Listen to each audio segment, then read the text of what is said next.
نحمده ونصلي على رسوله الكريم.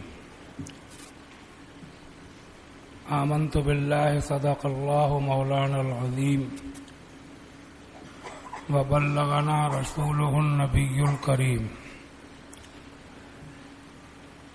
بارگاہ رسالت میں درود شریف کا نذرانہ پیش کیجیے. اللهم صل على سيدنا ومولانا محمد وعلى آله وأصحابه أجمعين. ایک بار کلمہ شریف کا ذکر کیجیے. لا الہ الا اللہ محمد الرسول اللہ صلی اللہ تعالی علیہ وآلہ وصحبہ بارک وسلم. آج میں آپ لوگوں کو اپنے بزرگوں کے زمانے کی ایک شادی کا واقعہ سناؤں. اور بزرگ بھی کون؟ حضرت سیدنا سعید بن مسیب رضی اللہ تعالی عنہ.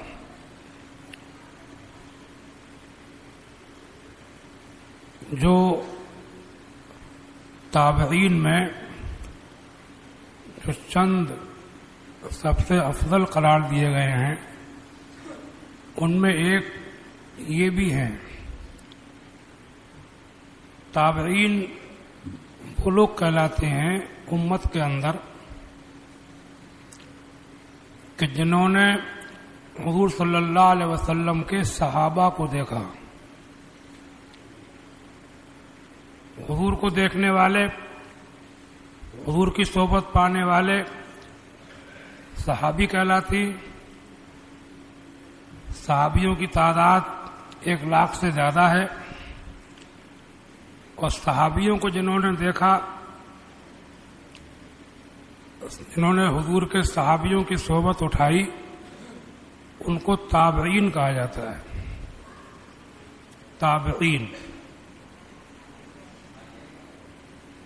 تابعین کا مرتبہ امت میں بہت بڑا ہے، ہونا بھی چاہیے. جنہوں نے حضور کے دیکھنے والوں کو دیکھا،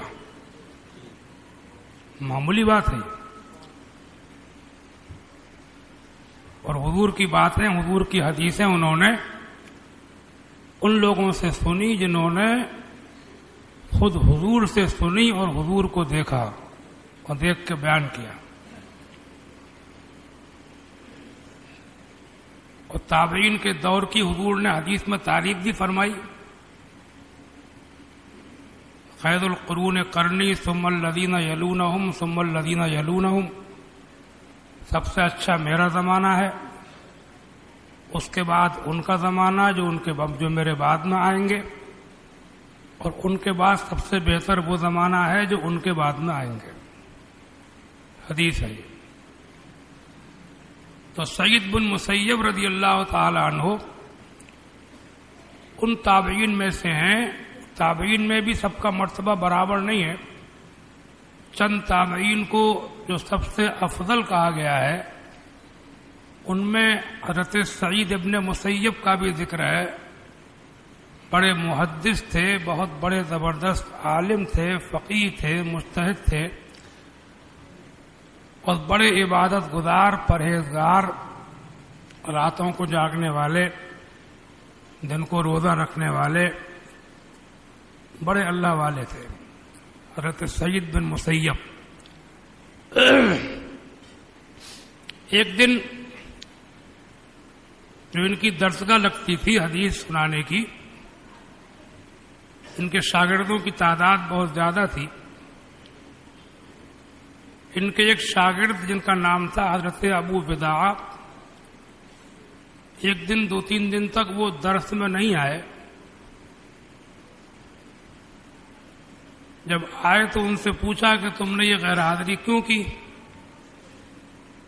تو انہوں نے عرض کیا کہ حضور میری بیوی کا انتقال ہو گیا.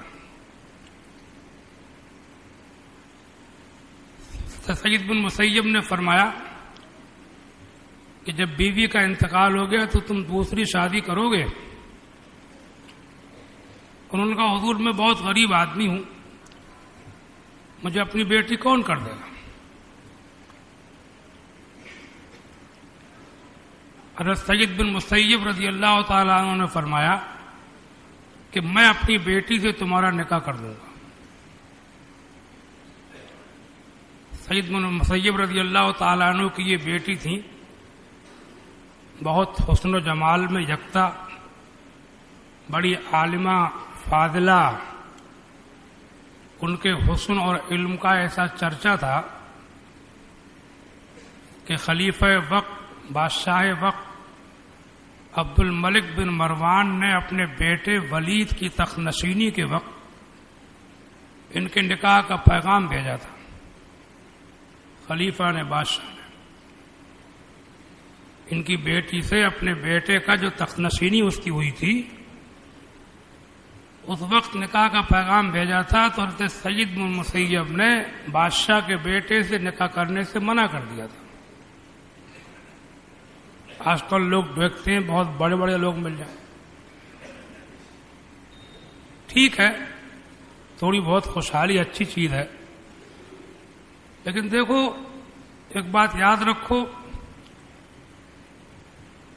چھوٹا آدمی آپ کی عزت کرے گا، اس کے لیے تھوڑا بھی بہت ہوگا، اور بڑا آدمی آپ کچھ کریں گے بھی تو اس کو نظروں میں حقیر جانے گا، وہ سب دن گرا کے رکھے گا۔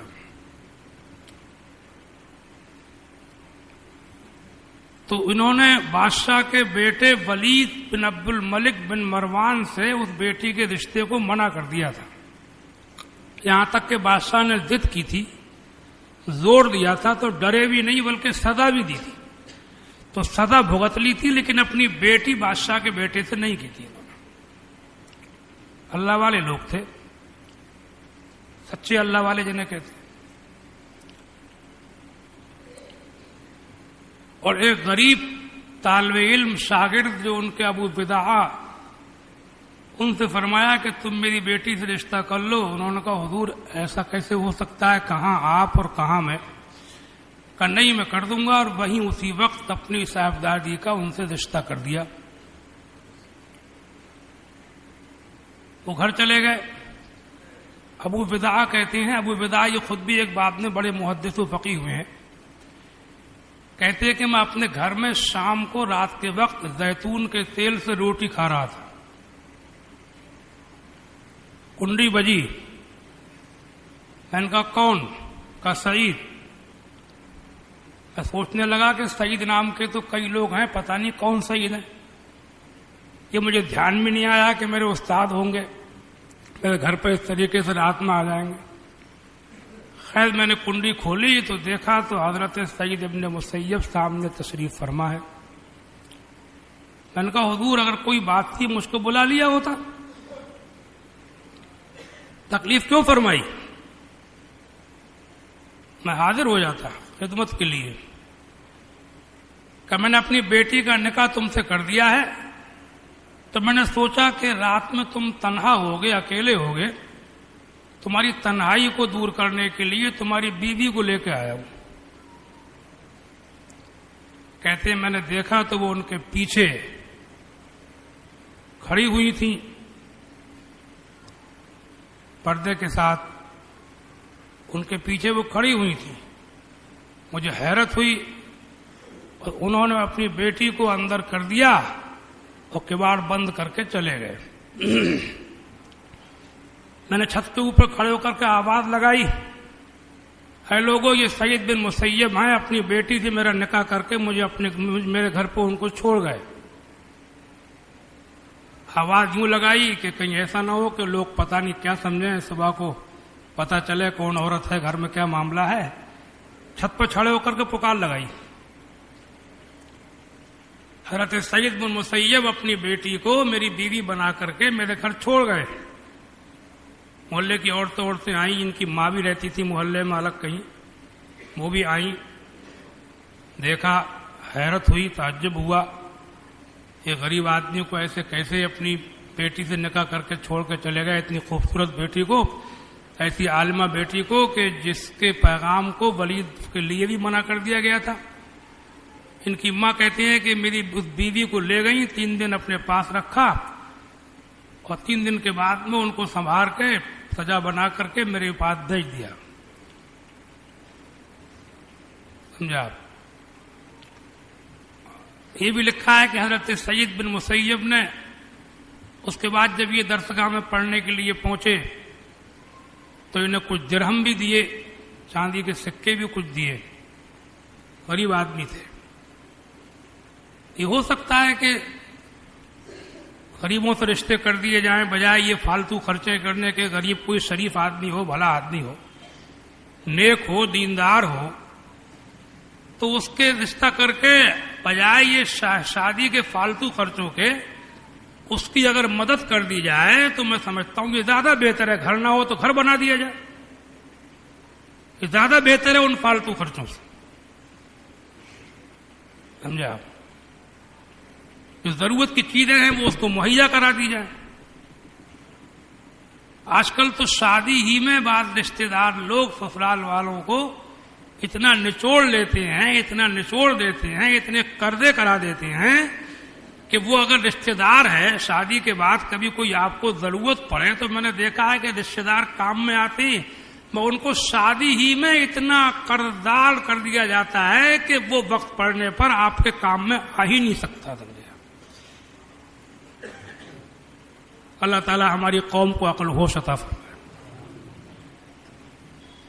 تو یہ واقعہ حضرت سیدنا امام محمد غزالی رحمۃ اللہ علیہ نے اپنی مشہور زمانہ تصنیف احیاء العلوم شریف میں نقل کیا ہے. مجھے یہ یاد آیا، میں نے پڑھا تھا کبھی، مجھے یہ دھیان آ گیا. کب دھیان آیا؟ میرے سامنے ایک واقعہ بیان کیا گیا کہ ایک صاحب غریب آدمی، 3-4 بیٹیاں جوان ہیں، ایک جگہ ان کا رشتہ ہو گیا تھا ایک لڑکی کا. لڑکے والوں نے کہا کہ ہم جلدی شادی کرنا چاہتے ہیں. انہوں نے کہا کہ میرے پاس کچھ خرچ کرنے کو نہیں ہے، تھوڑا ٹائم دے دو مجھے، کچھ پیسے ویسے جمع ہو جائیں تو میں کروں گا. انہوں نے کہا کہ آپ بالکل پریشان نہ ہوں، ہم ایسی آپ کی لڑکی کو 10-5 آدمی آئیں گے اور نکاح کر کے لے آئیں گے. تو وہ کہہ رہے تھے کہ مجھے بڑی خوشی ہوئی کہ لڑکی نکل جائے گی، مگر جب بات بڑھی تو رشتے داروں نے، گھر والوں نے نہیں ہونے دیا کہ ایسے کیسے رشتہ کر دیں گے، بدنامی ہو جائے گی، بے عزتی ہو جائے گی. یہ ماحول بنا ہوا ہے. بربادی کو نہیں دیکھنا ہے، بدنامی کو دیکھنا ہے. ایک لڑکی نکل جاتی، غریب آدمی کوئی کرنے کو تیار ہے تب بھی نہیں کر رہے ہیں. اور سعید ابن مسیب رضی اللہ تعالی عنہ اپنی خوبصورت بیٹی کو اپنے شاگرد کے گھر خوش شام کو پہنچا کے چلے آئے، کباڑ بند کر کے. سمجھا؟ اور آج ہم لوگ لڑکے والے ہوں لڑکی والے ہوں، آج کل ہم لوگ اس میں بدنامی. اور میں نے یہ دیکھا کہ یہ ہم لوگ آج کل شادیاں نہیں کر رہے ہیں، شادیوں کے نام پہ اپنی ناموری کرنا چاہتے ہیں. شادی تو لڑکا لڑکی کے ملنے کا نام ہے، ایک دوسرے کی ضرورت کو پوری کرنے کا نام شادی ہے دائرہ شریعت میں. وہ نہیں ہے. اب شادی کے ذریعے سے اپنی واہوائی، عزت، نام و نمود، شہرت، تعریفیں. یہ کھانا ایسا تھا، جہیز بہت تھا، لین دین بھاری تھا، پورے گھر کو سونا ملا کہ یہ ملا. ان تعریفوں کے لیے، اپنی واہوائی کے لیے. اور میں دیکھ رہا ہوں کہ جب سے مسلمان ان تعریفوں کے چکر میں پڑا، ان شادیوں کے ذریعے سے اپنی ویلو بنانے کے چکر میں پڑا، شادی میں نہیں پڑا ہوا ہے، ویلو بنا رہا ہے اس کے ذریعے سے، تبھی سے مسلمان کی ویلو دن بدن گھٹتی چلی گئی. آج میں نہیں، آپ بھی جانتے ہو کہ ہمارے ملک میں مسلمانوں کی اوقات کیا ہے. ساری نیتا گیریاں چوپٹ پڑی ہوئی ہیں، کوئی پوچھنے والا بھی نہیں ہے اسے پکڑ کے کیوں لائے ہو. جو پوچھنے جا رہا ہے اس سے بھی کہا جا رہا ہے کہ تو بھی اندر آ جا. یہ اوقات ہو کر رہ گئی. سمجھے آپ؟ یہ سب میں تو یہی سمجھتا ہوں. یہ کہتے کہتے دنیا سے چلا جاؤں گا. ابھی مجھے ایک غیر مسلم ہندو نے ایک پوسٹ ڈالی ہے، مجھے سنائی گئی، دکھائی گئی. سمجھا آپ؟ میں نے سنا اس کو. ایک غیر مسلم کوئی ہندو دانش مند ہے، کوئی سمجھدار آدمی ہے، وہ کہہ رہے ہیں کہ مسلمانوں تمہاری کتابیں کوئی نہیں پڑھ رہا ہے کہ تمہارے قرآن میں کیا لکھا ہے، تمہاری حدیث میں کیا لکھا ہے، تمہارے نبی کیا کرتے تھے. تمہارے صحابی کیا کرتے تھے، یہ کون دیکھ رہا ہے، کتابیں کون پڑھ رہا ہے، لوگ تمہیں پڑھ رہے ہیں. کتابوں تک سب کی رسائی نہیں ہے. پہلی بات تو ہمارا لٹریچر عربی زبان میں رہا، پھر فارسی میں آیا، اردو میں آیا، تھوڑا بہت اب ہندی میں ہوا ہے.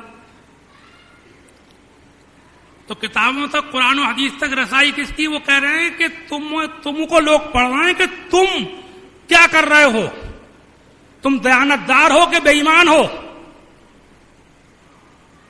تم کو لوگ پڑھ رہے ہیں، جیسے تم ہوگے ویسے ہی تمہارے مذہب کا تعارف ہوگا. تمہیں چاہیے کہ تم اپنے نبی کی سیرت کو اپناؤ. ایک غیر مسلم کہہ رہا ہے، یہ پوسٹ اور بھی دیکھ سکتے ہیں، مجھے پوسٹ دیکھنے والوں نے بتایا ہے، سمجھا. ایک غیر مسلم کہہ رہا ہے، سمجھا، کہ تمہاری کتابوں کو نہیں پڑھ رہے ہیں لوگ، تمہیں دیکھنا ہے کہ تم کیا ہو. اور اس میں کوئی شک نہیں ہے کہ آج دنیا داری، کھانے پینے اور دنیا کے اندر جو شوق پورے کرنے، ارمان نکالنے، حسرتیں پوری کرنے، ان تمام چیزوں میں، اور بے ایمانی، سود خوری، رشوت خوری، ملاوٹ، دھوکہ، کم تولنا، ملاوٹ کرنا، طرح طرح کی حرام کاری سے کمانا، رشوتیں لینا، سود لینا، ظلم کرنا، زیادتی کرنا، غریبوں مزدوروں کے پیسے روک لینا، لوگوں کو ستانا، آپس میں دوسرے کو پریشان کرنا. ایمان و عقیدہ تو ہمارا درست ہے، مسلمان ہے، لیکن ان چیزوں میں آج مسلمان غیروں سے آگے ہو چکا ہے. کیا ہوگا؟ اللہ تعالیٰ رحم فرمائے. اور ضرورت اس چیز کی ہے، میں پھر دھیان دلا کے جاؤں گا کہ دیکھو، ہماری عزت ہماری شادیوں میں نہیں ہے، بڑھیا کھانوں میں نہیں ہے، بڑھیا کپڑوں میں نہیں ہے، ہماری عزت بڑھیا بلڈنگوں میں نہیں ہے، ہماری ویلو دولت کے دہانے جمع کرنے سے نہیں ملے گی. ہمیں عزت اللہ کے نبی اور صحابہ کی سیرت پر چلنے سے ملے گی. ملی بھی ایسے ہے، اور جب ملے گی تو ملے گی بھی ایسے ہی ملے گی. آپ دیکھ کر لو، تم خوب شوق پورے کر لو، کہہ دو دنیا سے خوب کسر مت رکھو. اب مسلمان کو کام کیا رہ گیا آج کل؟ ادھر ادھر سے کمانا، دھوکے دینا، سبزیوں میں، پھلوں میں، سمجھے آپ، طرح طرح کے جنہیں کیا کیا رنگ لگانا، کہ یہ کرنا کہ وہ کرنا، بے رحمی سے کمانا، مزدوروں غریبوں کے پیسے روکنا، بات سود بھی لے رہے ہیں، رشوت لینے میں بھی کسی کو نوکری مل گئی تو چوک نہیں رہا ہے، سمجھے آپ. اور خوب ادھر ادھر سے کمانا، پھر بھاری بھاری بلڈنگیں بنانا، خوب بہت سے کپڑے بنانا، خوب بھاری شادیاں کرنا. اس کے علاوہ رہ کیا گیا ہے ہم میں؟ اور تھوڑے بہت لوگ نماز پڑھ لیتے اور باقی جمعے کے دن ٹوپی لگا کے آ جاتے ہیں. یہ رہ گیا اس کے علاوہ. اور میں آپ کو بتایا جا رہا ہوں، اللہ تعالیٰ توفیق دے کہ لوگ دنیا آنکھیں کھولے. میری یہ باتیں، میرا یہ پیغام دنیا کو جس سے جہاں تک ہو سکے پہنچاؤ. ضرورت ہے. باتوں سے، خالی اخبار پڑھنے سے کام چلنا نہیں ہے. خالی ٹیلی ویژن پہ خبریں سن لینے سے، دیکھ لینے سے، موبائل میں خبریں سن لینے سے کچھ ہونا نہیں ہے. بیٹھ کے تبصرے کر لینے سے کچھ کرنا پڑے گا.